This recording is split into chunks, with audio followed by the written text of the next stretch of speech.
the two things that were always the major hangups for me that led me to leaving the faith would be slavery in the Bible, and really just the whole Old Testament. The entire Old Testament, pretty much all of it. And to be even more specific, the Bible, like, when Carla, when I was mentioning earlier, just the not necessarily there having to be a major event happen. When I stopped making excuses for certain questions and certain things, and I started just like facing the hard facts, it was really like reading the Bible itself that made me go, yeah, I can't justify this anymore. In youth group, I would joke about it. I would make it a joke, and I would tell the kids anytime like we're having conversation and Old Testament would come up, I'd go, you know the rule. Like we don't mess. By the way, the church that I was a youth pastor at was not an IFB church at all. So that's an important clarification, because I wouldn't have lasted long if it was. But it was actually, they had a band, and it was more progressive versions of the Bible. Wasn't a big deal. So not and a I was band. I know, with drums. It was crazy. Funny enough, that reminds me. My in-laws had come to visit us, and this was many years ago. They came to visit us, and they came to our church. And I told my wife, who grew up in a very conservative kind of IFB environment, and her parents still are. Growing up in that, when her parents came to visit, we were really concerned, because we thought, man, they're not going to like this music, and they're not KJV only, but like KJV mostly. And so they came to that morning service, and then they told us that they would not be returning. Because the music just was so just too much. Good. And and I just remember being really offended by that, because I'm like, you know what, like you can't just set that aside to like spend time with your daughter and son-in-law. Like that really bugged me. But their conviction was just so strong on it. Wait, they as in not returning to the church or not returning to see you? Oh, the church. Yeah. Okay, all right. They didn't ban me. Yeah. That's what I thought. Whoa. That's pretty extreme. They said, funny enough, my wife and kids are actually up visiting them right now. I wasn't able to go for a few different reasons, but they just didn't want me there. They said, you can't come. What you mentioned, so this one, I don't know. I guess it was part of my journey, like everyone else's too. But the slavery in the Bible thing, this one, I mean, I know we've like back in the Facebook days. I remember we would be in these discussions too, because the answer was always the same. Whenever you bring it up, you'd say, "Hey, you know about the slavery in the Bible?" First thing people would say, "Well, it wasn't slavery; it was indentured servitude." Then you had to teach them what their own holy book says, because they didn't know. And it's like, no, it's indentured servitude. For those of you who don't know, the system of slavery in the Old Testament worked like this, is that you were allowed to enslave Hebrew males as indentured servants for 7 years. Like say they had to pay back a debt or something, which is weird that it's always 7 years, no matter what the debt is. I thought that was kind of odd. Like you'd think there'd be different lengths of time, but no. Levels. And you were allowed to enslave female Hebrew slaves as long as you wanted. Like they were yours for life. And you could enslave foreigners for life. And the foreigners, that if they had kids, those kids were also your slaves. Now, your male slaves that you had indentured servants, you had to let them go in 7 years unless they married a female slave, the one you own forever. And so he's been married to this lady for, 6 or 7 years. And then when it's time to go, you're like, oh, you want to stay with your family, do you? And he says, yeah, I do. Then you put a golden earring in and you own him for life too. That's the system. Like that is the system of slavery. And then when you explain like, oh, well, God says to treat them like family. No, it doesn't. That's not there either. It is. So that one is like what got me was not only the system of slavery that is set up, is that people just didn't know. They didn't bother to learn about it. And automatically, like you said, they automatically had excuses for it. Now, that didn't lead me away from Christianity. Ultimately, it was other stuff too. But I get annoyed when people are like vociferously arguing for something and haven't done the research on it. It kind of bothers me. But yeah, glad you brought that up. The fact that there's rules about how you can beat your slaves, and yes. You can beat them as long as you don't kill them. Things like this. And it's like this doesn't sound like indentured servitude. And I I remember growing up too, like, you know, when they would talk about putting the marking or the earring or whatever in your ear, and it was always used as like this beautiful example of like, you know, we're, you know, that we're like, you know, servants for Christ, and you know, you're commanded to love your masters, which also just is like a way to say, and that's in the New Testament, and that's in the New Testament. That's in exactly. the New Testament. Yeah. And so when people pull that, well, that was in the Old Testament. Jesus never said, hey, Bible 2.0. That other stuff, yeah, that's not the case anymore. We're changing that. He said, I'm here to fulfill the law, not to abolish it. So, yeah. Now, slavery was one of them. The concept of hell was another one that really I just always struggled with. I believed in it. I believed in a literal burning hell, but I just really struggled. And it was actually reading some of Rob Bell's work. I don't know if y'all are familiar with Rob Bell. No. He was a big deal back in maybe like 2010. He had a series called Numa.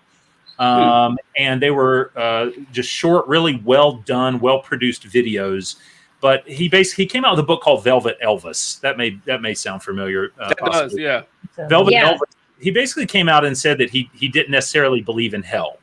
And I remember reading that, and what he said I so agreed with is he said, you know, if Christ died on the cross, you know, as a gift for everyone to save everyone from hell, he has failed miserably, because how many millions are still going to hell despite the death, burial, and resurrection of Christ? What Rob Bell proposed is he thought that the idea of Christ dying on the cross and literally saving everyone, whether they accepted him or not, was actually a more honorable and sacrificial gift. It was actually salvation that worked. And I was really like drawn to that idea. Now, I couldn't talk about it with any of my like family or friends because they would have cast me out as a heresy. But it was really Old Testament slavery, hell. Those were the things that were the red flags to me, that I was never satisfied with the answers that I got, that ultimately pulled me out of not just the movement, but really church specifically. Yeah. I hadn't read that book or anything, but I have heard about like the concept of like Christ's like unconditional atonement and everything. That it makes sense to me, honestly. Like it actually does. Like if a human sacrifice is to actually save people from damnation, it would make more sense if it was everyone. But yeah, that's interesting. Wow. Velvet Elvis sounds familiar. But it's like a cartoon character or something. It's weird, but it's like, but sorry. All right. I don't know who's up next here. I think it's you, Carla, right? You have the next question? I think that question was already asked. It was the whole what circumstances, I guess, led to you leaving the fundamental. Okay. All right, cool. And I made what's that I wouldn't even ask. So that's all right. No, I'll keep talking. That's about the journey. So like the circumstances. So you said that it was a few things like the concept of hell and slavery and everything like that. How did that journey go? So like for mine was essentially the catalyst was the finding out about the construction of the New Testament canon. That's really what kicked things off for me. Mm-hmm. How long because you said you jumped right into atheism, which that's surprising. Like it took me like 7 years to realize I was an atheist. I was still a deist for a long time. Like what was your journey like? Well, and you're right. The some of the books that I read, like misquoting, I really like Bart Ehrman. Bart Ehrman's great. Mm-hmm. Misquoting Jesus and how Jesus became God. Jesus Interrupted. I'm working on Jesus Interrupted actually right now. I haven't finished that one yet, but there was one particular book. As I was kind of asking these questions and kind of self-reflecting and really just kind of checking my own kind of spiritual pulse. There was a book called Why I Became an Atheist by John W. Loftus. It's a pretty popular book. That name pops up quite often. And that was like the first book that I actually had the guts to like read, where I'm like going into it like I'm disarming a bomb, because I know, because John Loftus was a pastor and I think he may have actually been in the IFB. And so I'm like, okay, I'm going into this territory and I'm reading someone's account who may have a very similar background to me. And I realized going into that it could very well kind of tip the scale, so to speak. I never was a deist. I was independent fundamental Baptist Christian, and then was an atheist. Wow. I realized I didn't believe it anymore. Now, it didn't happen overnight. Right. Matter of fact, I think I still vividly recall, driving down the road and just bawling and praying to God, the ball's in your court. Like I'm at a pivotal moment, and I'm still talking to God. So like clearly there's somewhat of a belief there, right? And so, it's like, and I get asked this question, from occasionally from my friends and my family, what is it that would convince you to believe again? And my answer honestly just has to be, I don't really know. I can't really think of anything, but God should know. Yeah. And if he wants me to know, then he has the ability to convince me. If the Apostle Paul could have a Damascus Road experience, then he's got no excuse to not do something like that, for me. But John W. Loftus was definitely a big influence why I became an atheist. Once I prayed those prayers to a God that I was slowly losing belief in, and nothing happened, nothing changed. And so I said, well, I think that's it. I think that's all. Wow. And so, that's the way it worked. Now, you mentioned something earlier, TJ, that kind of made me chuckle, and I can't remember exactly how you worded it, but it was the idea of being mad at God versus like not believing in God. Yeah. I talk to myself a lot. You wouldn't believe that, the way I talk in front of other people. But there are times where, okay, I'll use a very personal example, but one that I don't mind sharing. My sister passed away about a year and a half ago. She was 7 years younger than me. She was a devoted Christian. She passed away 7 days after giving birth to her first child. Her husband, they'd only been married for about a year and a half. She went to mission fields. She, dedicated her life to Christ. She went on so many missions trips, gave. She worked at her church like it was a full-time job, and she gave birth and passed away after having her first child. There are times where I say, fuck God.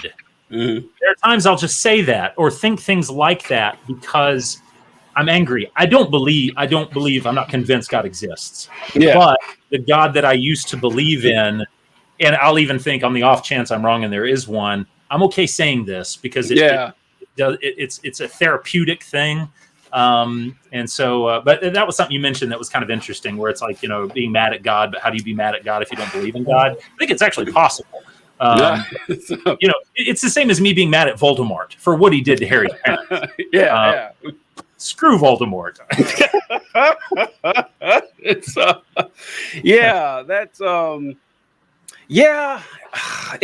like I said too, it's like it's easy, like if you haven't had that experience, something like that, to actually have those feelings. Oh no, sorry, can you hear me? I can hear you. Yeah. Yeah. All right, there we are. Oh, my back. Okay, cool. I thought. Sorry about that. God may have tried to smite me. Yeah, he's like, I'm here, bitch. Oh no. But yeah, like going through this, you never know how you're going to react, and so I do understand that as well.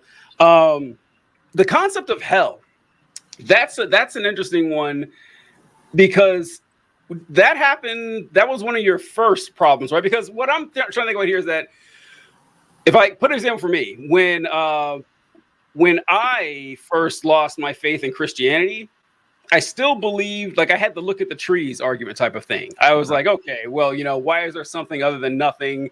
It just kind of makes sense if something out there, some divine artificer, some prime mover put all this together. And I kind of went down there. I didn't believe in hell or anything, though, because every now and again, I'll still run across atheists who still have like this lingering fear of hell. And also, too, we didn't go over this, but even the concept of hell itself has just evolved so much over time that, if you actually like go back to the origin of the Christian faith, they didn't have anywhere near the same concept of hell. It's just amazing, but a lot of our concept of hell comes from Dante's fucking Inferno, which is insane to think about, that book's only a few hundred years old.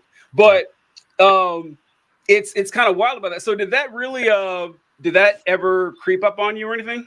Oh yeah, for sure. And actually, I want to pause real quick and say something. Sure. TJ, I've known you for a long time. Carla, I've just met you an hour ago. I went through the journey and believed. I was a genuine believer. My mother-in-law doesn't think so. She said you were never saved because it's impossible to be saved and lose your salvation. I understand that theology. I say if it was possible to be saved, I was, because I truly believed. And anyone who says I didn't, they're calling me a liar, and that we're not going to get along well. But what I will say, regardless of whatever y'all's positions are, I'll speak vehemently and sometimes with a little bit of passion myself. I lost a lot of Facebook friends in the early days when I was like evangelizing atheism, and I hated that I did it that way. I wished I could go back and do it differently. But it's important that I don't want to offend. If I don't think y'all seem really cool when we met, and I don't think you'll be hurt if I say something that doesn't jive with you. But just wanted to mention that I want to be respectful of other people's beliefs if they don't align with mine. As far as the hell argument, it really was, trying to reconcile an all-loving God with eternal torment. I grew up believing in a fire and brimstone hell. I never had another concept of hell. That's why maybe Rob Bell's idea was kind of attractive, because I'm like that God makes more sense, like to be all loving. You also hear, of course, you also have to be just. But there's no definition of justice for committing finite crimes that would require infinite torture. There's just no universe that would accept that. And you could even say, God is different. Yeah, but we're not. And he made us and established the rules if he exists. And I just couldn't come to terms with that. And as an atheist, my grandfather, who also just passed away a couple months ago, he was an evangelist, lovely man. I loved him dearly and respected the work that he did, even though I disagreed with it. He was a letter writer. He would write letters and send them all the time. It's a lost art, and he would do it just as long as he could. And one of the last letters he sent me, it was anonymous. He didn't put his name on it, but it was very clearly from my grandfather. There was no doubt about it. And, he just in that letter was pleading and saying how heaven was not going to be as sweet if I wasn't there. And my grandfather at that time was only about a year or so away from death. And it crushed me. It broke my heart to know that other people were burdened and hurting because of something I just didn't believe. And so it's like more than just my own personal belief. It's also knowing that you're kind of sort of in a way responsible for how other people feel about you and are hurting. And I hate that. Like that part really sucks. Yeah, that's when I became an atheist, I didn't tell hardly anyone. I was dating a girl. I had to tell her because she was still a Christian, but she's the only person I told for years. And other than other people I dated who ended up breaking up for that later on too. But the main reason I never said it was for that reason right there, is that I was never worried about my folks, disowning me, which a lot of people do have to worry about. Yep. But I didn't want them losing sleep at night, worried that their son might be burning in hell one day. I didn't want to put them through that, and until my hand was eventually forced. So yeah, that does cause a lot. When you finally did have this realization, so how old were you at this time? You were a youth pastor, or in church. How old were you when this deconversion officially happened? It's actually pretty easy for me to remember the date, because my current place of employment, I've been there for 11 and a half years. And the deconversion happened shortly before I started working there. Okay. Wow. It's been about 12 years since, my faith was gone. Okay. Also, I wanted to comment on this too, that I too was an asshole Facebook atheist. Oh my God. It's so cringy looking back. Probably what attracted me to you back then, because I'm like, oh, cool. He's also an asshole atheist. I got to talk to TJ about this. It was brutal, man. It's like, although I only feel like 40-50% bad for it, because everything I said, I was right, but I'm just saying that I could have been a little more. But then again, there's very few tactful ways to say this is bullshit. Like, it's hard. Like, you really, it's very tricky to do something like that. But when this did happen to you, did you immediately tell everyone? So you were married at the time. So you're like, how did you break it to your family and friends and everything? Like I said, we're coming up on 19 years, and this happened 12 years ago. So yeah, we were pretty deep into the marriage It was when that came out. What I'll mention about that process, you said you kind of kept it to yourself. That wasn't an option for me because I was in ministry. Like I was the youth pastor that had left the church, and I stopped going to church. And my wife especially was like, you have to tell my family and you have to tell your family because I can't lie for you. Yeah. And families are very close. So we'd go to birthday parties all the time, and like somebody in the family would pray before we would eat. And so it was not an option. I wanted to. I thought nobody needs to know. It's nobody's business. But I was being pretty naive because it's like, and it put my wife in an unfair position where she had to pretend, that it wasn't the case. So I wished I could have kept it quiet, but I didn't have that choice. As far as when I, did, obviously it was very difficult for my wife. I felt really bad for her because it was like she got a real catch-22, where like, hey, you married a believer and now I'm not. And that made me very sad because I'm like, my mom, when I told them it did not go well, we have a great relationship though. I think it actually, so I'm using my iPhone for my camera. I'd never really done this before. And my mom actually called. And I think that's what interrupted the video stream. Oh, okay. I think that's what happened. My mom called. I've got a really good relationship with my mom and dad. I'm very blessed because I'm blessed and highly favored to use a Bible term. Nice. It was. I still have a good relationship with my folks, but when I told my mom and dad, and my mom said, "Why? Like, is Elizabeth going to leave you?" She said, "Is your wife going to leave?" And I was like, "No." I was like, I can't say what's going to happen in the future, but right now we're committed to this marriage. And she's like, I would leave your father in a heartbeat if he pulled what you're pulling. That's what my mom told me. And my only response is, I believe that love is more powerful than religion. And so I think we can make it. And we've done okay. We've got 3 kids. We definitely disagree on some things. They're actually up at camp, at Christian camp up in northern Wisconsin. TJ, you probably know the camp. And part of that bothers me because I know that they're going to be trying to, convert those kids. That's why there's places that exist. And I hate indoctrination with a passion. So, I mean, there's going to be some tough times, but, we've done okay. I lost a lot of friends, and not even ones that were just like, screw you, man, I'm not talking to you anymore. It was more of just they kind of disappeared. We didn't really have anything. We didn't have that one thing in common anymore. And that part was hard. Carlo, when you touched on like the difficulty of that is so real. Because one thing that organized religion does, whether it's IFB or whatever, is they do community really well.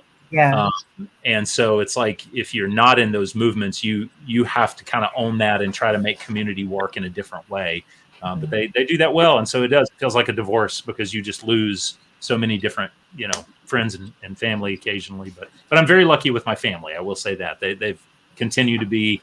They don't support me in the sense they agree with me. They probably pray every day for me, and I appreciate their thoughts. But we're still close as a family. Yeah. So you mentioned how you didn't have a choice. Well, I don't know about that because like one of the things is when you talk about how a lot of the posts I made, you were drawn to them because you identify with them. This happened a lot. It happened a lot over the years. I've gotten several messages from people who are either married or like they're deacons or they're highly involved in a church or something like that, maybe an assistant pastor, something like that.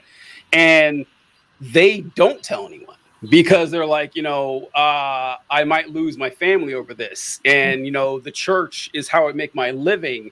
And they do live the lie. Now, how they do that, I don't know. Like it would eat me alive. I couldn't do that very long. Like it would like shorten my life if I did something like that.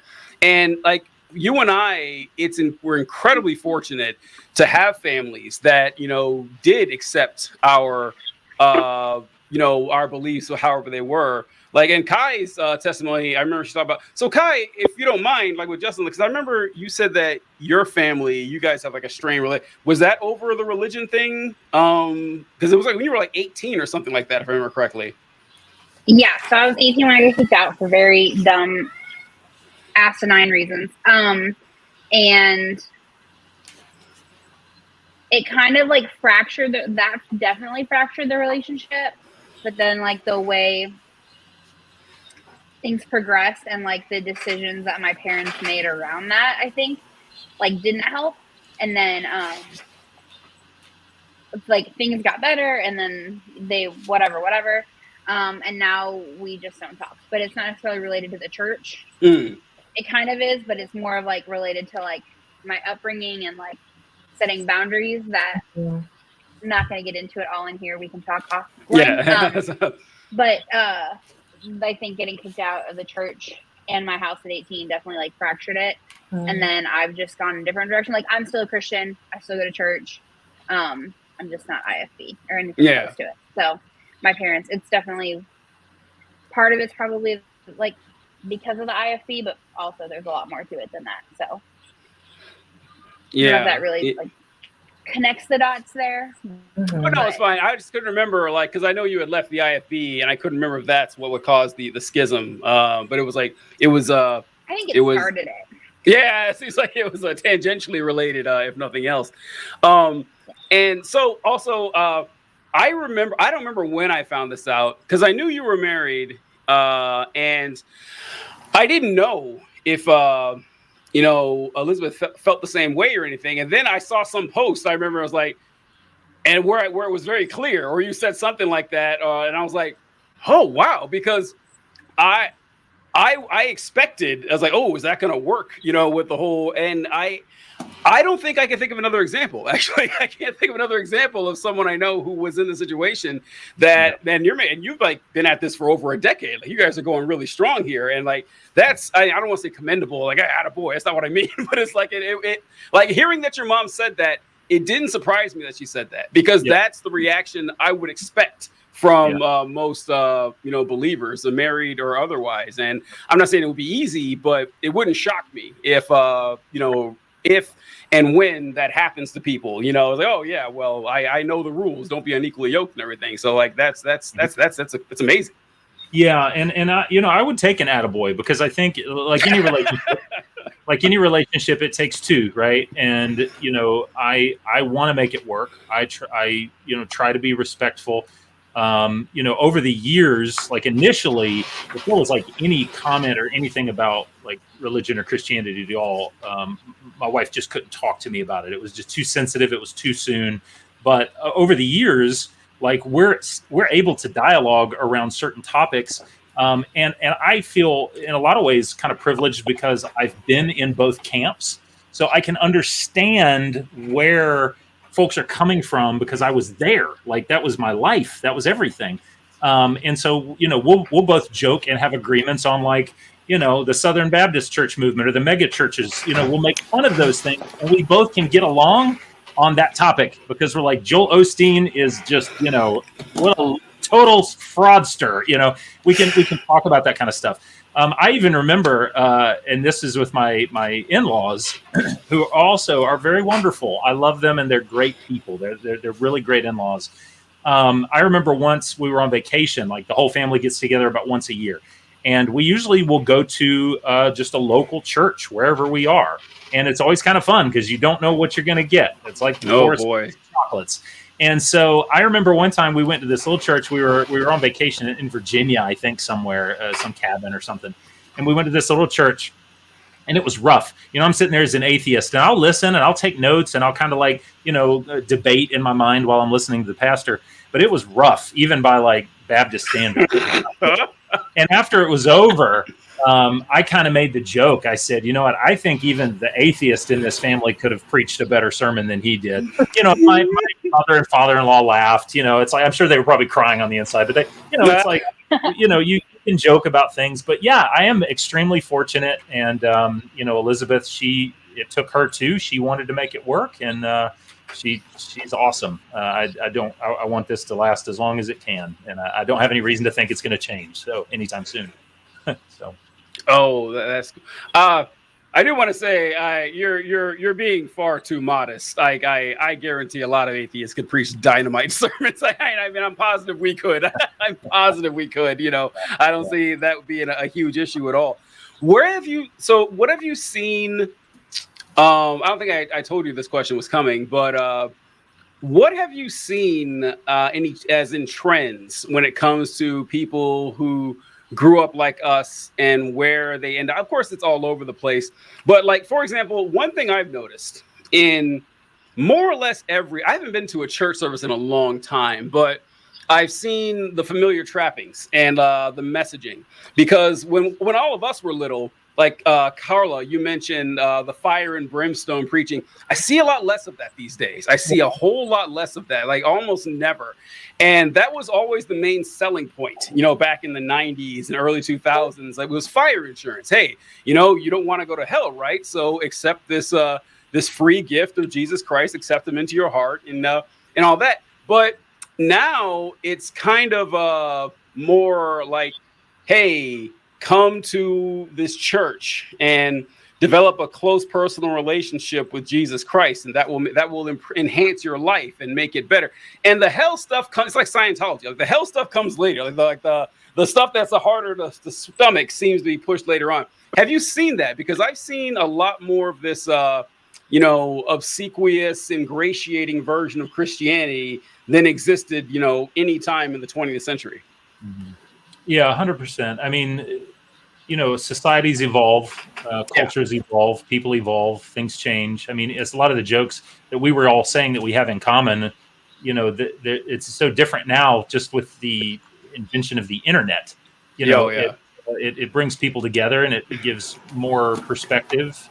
And we didn't have that growing up because we just had what we were surrounded by, and so there wasn't there wasn't really an option just because where we were born, and But yeah, like you, I've been to some church services. Like if I go with my folks or somebody, and yeah, I don't hear as much of that just because socially it's not as acceptable. The churches that continue to do that, I'll give them props for sticking to what they believe in.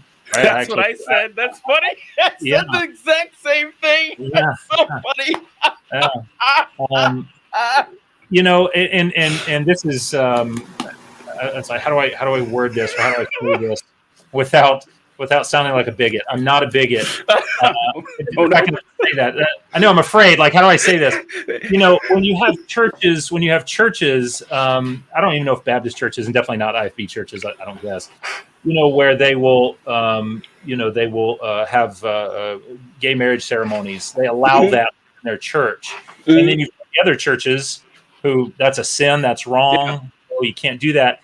Again, in a weird way, it's like, well, looking at the scripture, like, one is being, right. I know, it's like, so not that I don't like that.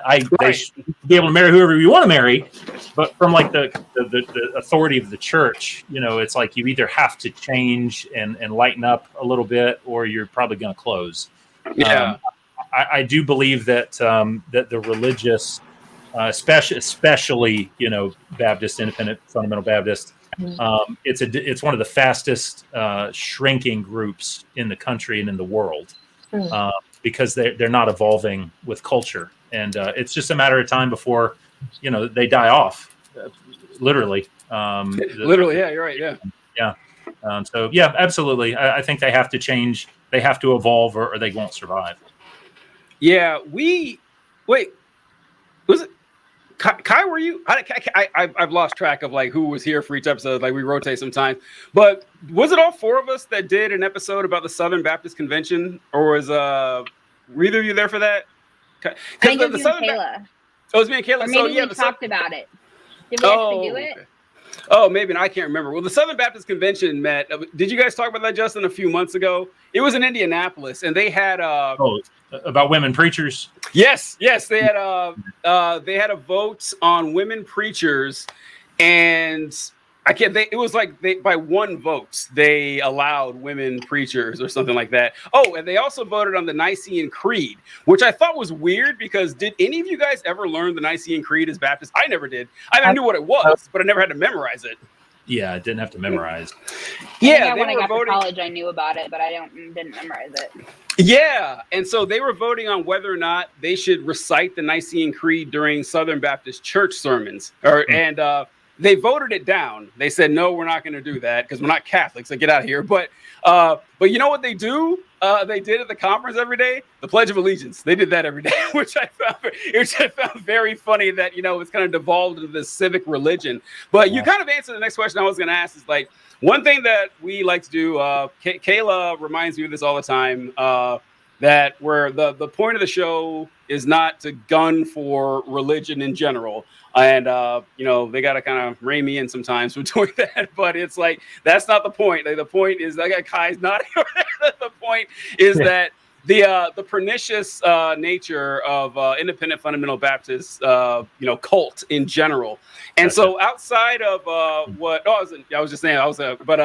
outside of like what you mentioned of the the strict adherence to these, ancient rules that they're trying to apply to modern society. What are some of the negative effects that you specifically find from, this particular version of Christianity? And it's a stretch to even call it Christianity. It really is, because it's like is mainly worshiping like conservative American white supremacist culture. Like that's what it actually is. It's not really Christianity, and money and capitalism, which is really funny when you read the works of Jesus. Like I challenge you to find one nice thing Jesus ever said about rich people. Like he shit on rich. He spent 3 years just constantly shitting on rich people. But independent fundamental Baptists can't get enough of saying how great rich folks are. But from your experience, because they're tithers. That's a good reason. That's a very good reason they're always on that. But outside that, is there anything like in particular that you find noticeably unsettling about the IFB movement? I wouldn't have time probably to go through it. I just, even when I was in that environment, it just seemed like so much time was wasted over things that didn't matter. Like that was just always my biggest complaint. And the churches that I went to that were really more about the clothes you wear, the music you listen to. Those churches, ironically, did very little community outreach or giving or charities or fundraisers. They were more concerned about if you wore pants and you were a woman than feeding the poor or taking care of so that has always been concerning. Now there may be, I definitely don't want to just blanket all of them. There may be some that independent fundamental Baptist churches that that do that a lot, but so much of it comes with baggage. It's like, hey, we're going to go and we're going to deliver food, but we're also going to be preaching to all of them. And you have to have both elements there. It couldn't just be to give. Actually, I was just talking to my grandmother. This is just like 2 or 3 days ago. We were talking about the homeless population, where I live, High Point, Greensboro, Winston area. And it's everywhere. It's everywhere. It's heartbreaking. But we were talking about that. And, the do you give, do you not give? And my grandma probably liked this because I referenced something that I had said as a believer. And I told her, I said, in the Bible, Jesus doesn't say, give to the poor, but make sure that it's to like an organization. So they're not going to buy alcohol or drugs. Like, Jesus said, make sure that you give your money to, make sure you vet it, make sure they don't waste it on things. No, he just said, give to the poor.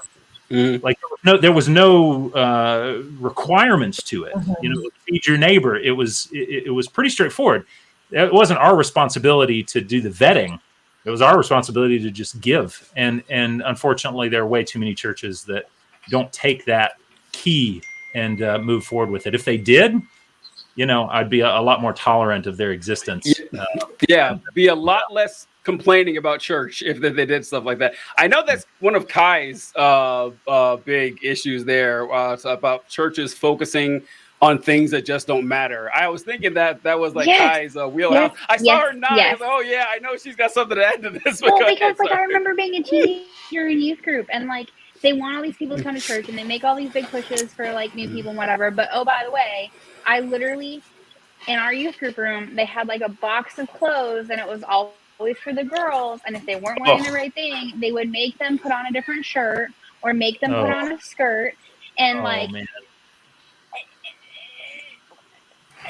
The legalism and the probably didn't rules come of back. like the IFB, it doesn't match. What? No, I said they probably didn't come back. Why would you? If you're like, why would you? And like, show me in the Bible where like Jesus didn't accept the people for who they were. Like, you can't find it. Like, it's not in there. That he only like behaved sometimes. You know, like, so he used to irritate shit out of me because I would be like, what? Like, that's when I've like. The older I got, I would be like, that's not right. Like, or when people would come, like, if they didn't look right or whatever right, like, they would add them to the prayer list or they would sit by themselves. And I'm like, this isn't right. This isn't what right looks like. And I think that's when I really started getting irritated. Like, I remember there was, like, a pregnant teenager that came to youth group and, like, she literally sat by herself and they're like, don't talk to her. She's a bad influence. And I'm like, okay. Yikes. Okay. And so I get real like, hey, well, I can be a good influence. Around, like, yeah, right. Like, why right. is that ever? And not to mention, if you're already a pregnant teenager, like, this is like 2007, 2008, like, before, like, I guess, like, having kids outside of wedlock is more normalized than it is now, right? Like, I don't know. I just get really, TJ's right. It really just irks me the wrong way because all these rules. I'm like, it literally is in the Bible, and you cannot show me where it says it is. Like, Jesus literally sat with the sinners, like, and like the whores of the town and the criminals. So like, but you want to make people change clothes so they can just be at church? Like, right. I'm not okay with that. I'm not. Makes me angry. I get a little passionate about some things sometimes, and that's why we're here.